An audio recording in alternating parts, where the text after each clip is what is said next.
My dear brothers and sisters, in this memorial of Our Lady of Sorrows, we celebrate Mary, a woman of tremendous faith, a woman who submitted herself to God's plan in obedience to His will, a woman who was faithful to a responsibility given to her as mother, and above all, a woman who went through her own pain, suffering, and sorrow. Already at his birth, Simeon had prophesied, "You see this child, he is destined for the rise and the fall of many in Israel, destined to be a sign that is rejected."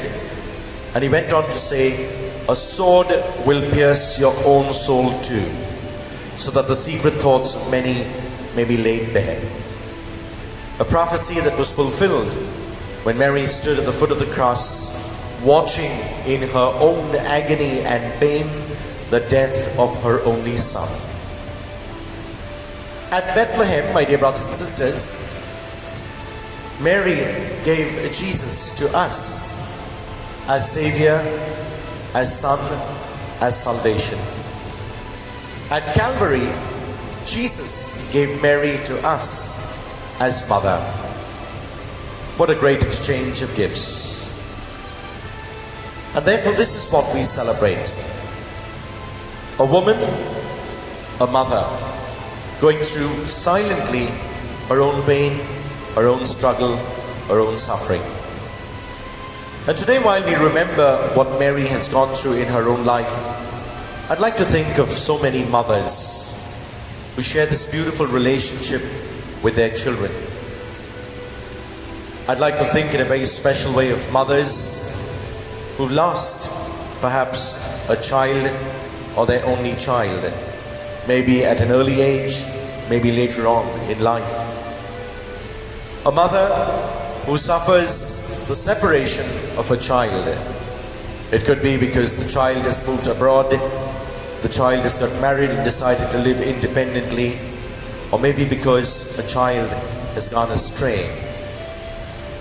A mother who loses a son tragically in death, tragically in an accident, and then begins to suffer and goes through her own agony. While there is always the joy of motherhood, there is the silent pain that so many mothers go through. And today, while we reflect on the very sorrow of Mary, our own mother, we'll also remember so many mothers the world throughout who go through their own sorrow. Mary continues to intercede on our behalf, taking all our requests to her Son Jesus. And I'm certain in a very special way she will lift up all such mothers who share in her very own pain, suffering and agony.